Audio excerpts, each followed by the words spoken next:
कहीं की भी हो सकती हैं, दिल्ली, मुंबई, जयपुर, हैदराबाद या फिर हिंदुस्तान का कोई भी और शहर।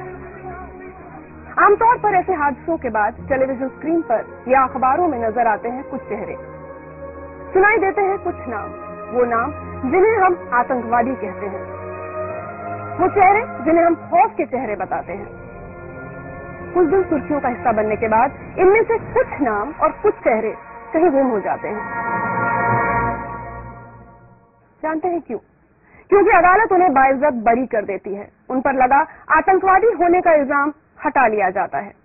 लेकिन क्या आपने कभी ये जानने की कोशिश की है कि क्या हुआ उन लोगों के साथ जिन्हें बताया गया था गुनहगार? कैसे बदल गई उनकी जिंदगी हमेशा हमेशा के लिए? कैसे एक इल्जाम ने तबाह कर दिया उनका वजूद? इमरान क्रिकेटर बनना चाहते थे, लेकिन उनके माता पिता चाहते थे कि वो एक इंजीनियर बने, पैसा कमाएं और अपनी बहन के हाथ पीले करें।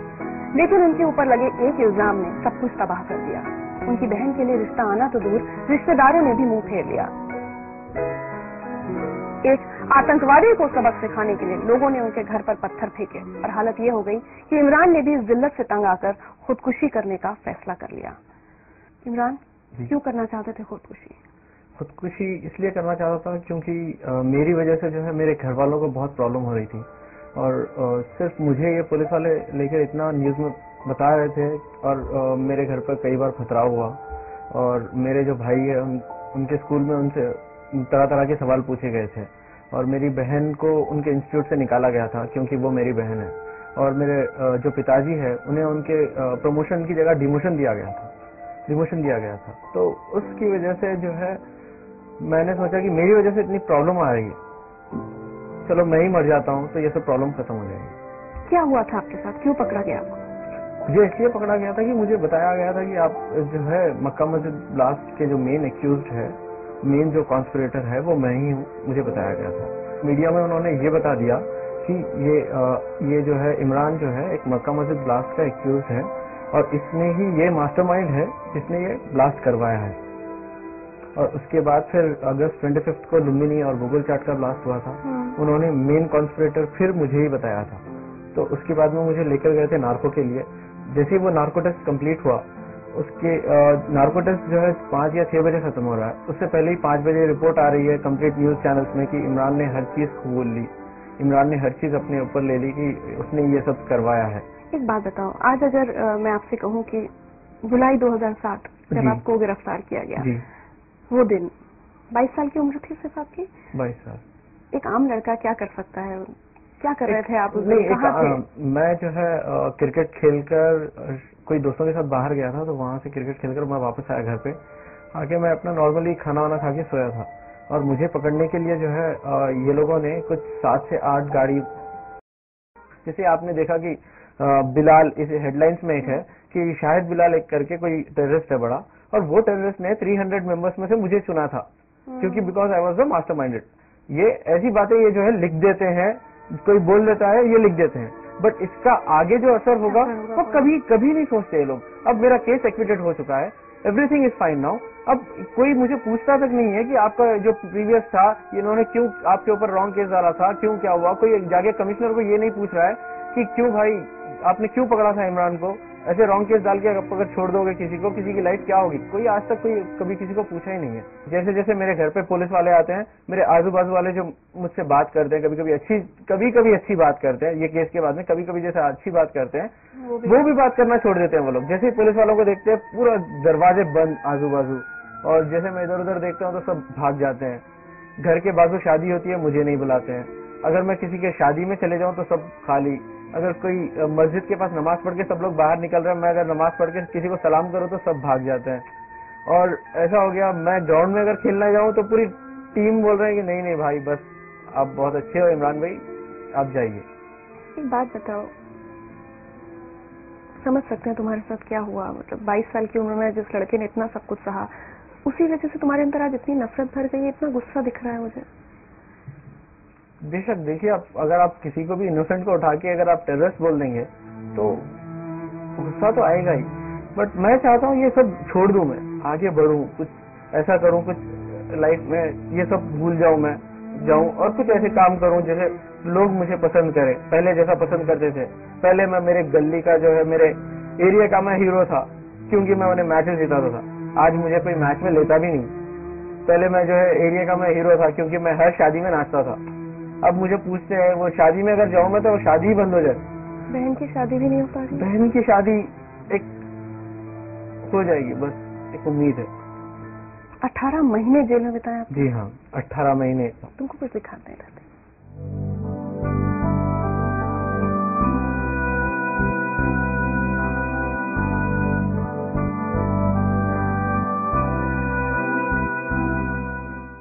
ये चंचलगढ़ सेंट्रल जेल है, यहाँ पे रखा गया था मुझे, और शुरू से आखिरी तक 18 महीने मैंने ये जेल में बिताए हैं।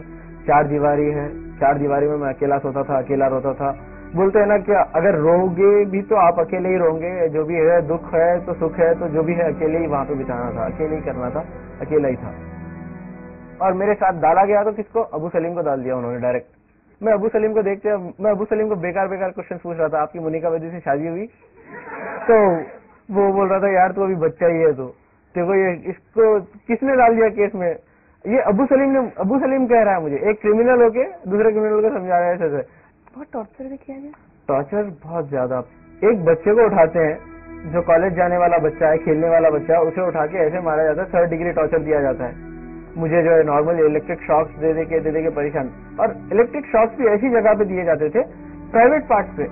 और प्राइवेट पार्ट पे यार समझ नहीं पाते। अब मैं वो पेन भी नहीं बोल सकता हूँ मैं आपको, इतना बुरा था वो एक लम्हा। जब मुझे मारा जाता था तो दिमाग में एक टाइप ऑफ व्हाइट रोशनी आती थी, आंख बंद करता था, ऐसे रोशनी आती थी, फिर ऐसे बिछट छोड़ जाता। अच्छा, वो मार दिया उन्होंने जेल में। उसके बाद में कंटिन्यू 3 महीने तक मैं रात में बराबर सो नहीं पाता था। सब लोग बोलते थे यार तू नींद में जो है एकदम उठ जाता फिर बाद में सोता है। तो बोलता था नहीं मैं तो सो रहा था ना। नहीं, वो बोलते नहीं मत मारो बोलते रहता है ऐसे। मैं हर मार पे एक ही बात पुकार रहा था, अम्मी बचाओ, अम्मी बचाओ, अम्मी बचाओ। मैं सोच रहा था शायद ये आवाज कहीं तक चले जाए, कोई आ जाए मुझे बचाने के लिए। फिर उसके बाद में मुझे जो है ऐसे बाल पकड़ के खींचते हैं नजदीक और ऐसे लात से मारते। जैसे मारने के बाद में उनके हाथ में अगर देखें इतने बाल आ जाते थे। जेल का सर्टिफिकेट है मेरे पास 2 साल का, वो दूं? कोई देगा मुझे नौकरी?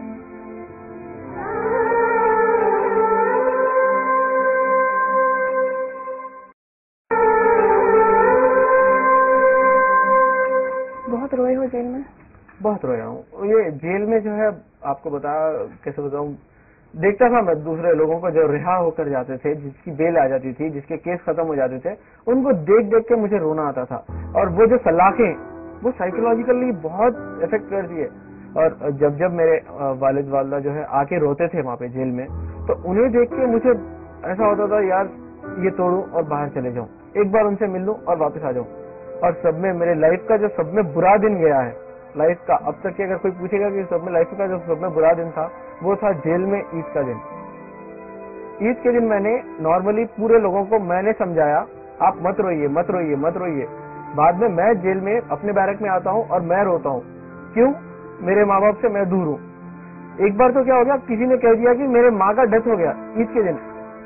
अरे क्या यार, उस दिन तो सोचो आप कैसे, मैं कुछ समझ में नहीं पा रहा, मैं बात नहीं कर पा रहा हूँ, इधर जा रहा हूँ उधर जा रहा हूँ पागलों की तरह। जेलर को बोल रहा हूँ सर प्लीज एक फोन करने दीजिए। वो बोल रहे नहीं सर नहीं, हमारे पास जो है हम नहीं कर सकते, आप समझिए बात को, विल डू वन थिंग। वो ऐसे ऐसे करके फिर बाद में उन्होंने एक जो है शायद किसी से परमिशन ली, कोई बड़ों से बता करा कि ऐसे कुछ नहीं हुआ है मेरे घर पे।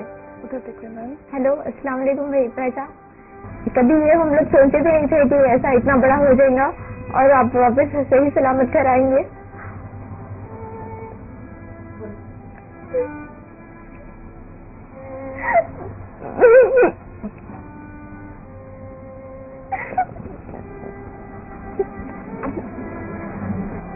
मैं पापा को कभी रोते भी नहीं देखी। पापा तो आपके लिए बहुत ज्यादा रोते थे, हम सबसे ज्यादा पापा का रोना था। कैसे भी हो वो दिन मैं याद करना नहीं चाहती। आप आ गए, बस खुश है हम लोग।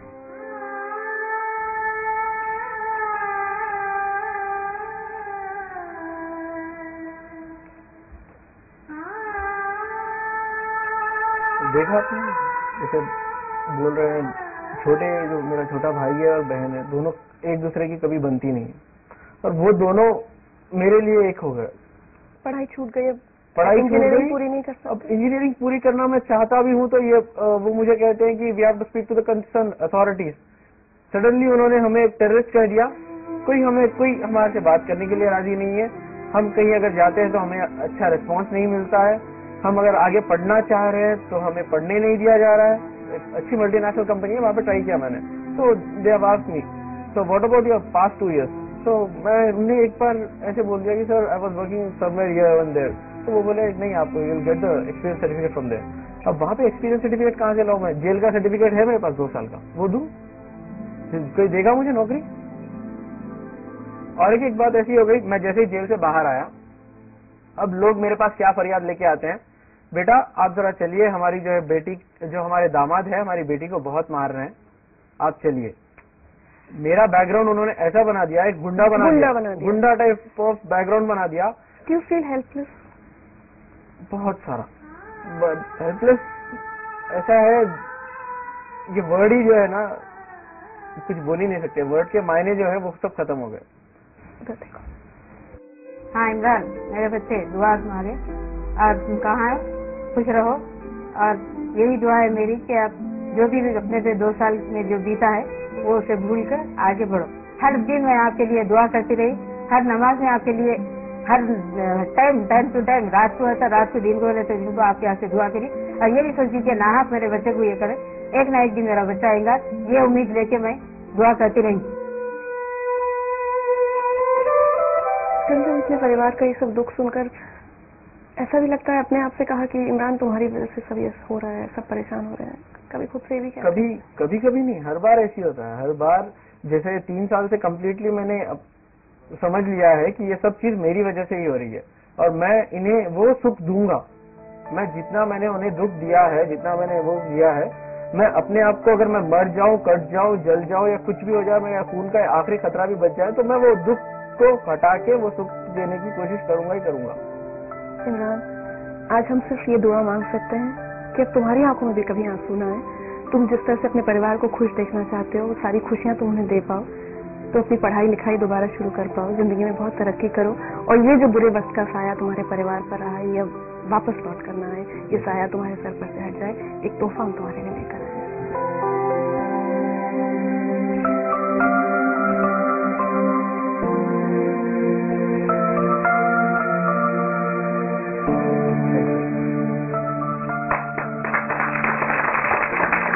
दुआ कीजिए वैलेट कभी भी फुल रहे, हमेशा फुल रहे, हमेशा फुल रहे, ये हमारी दुआ है।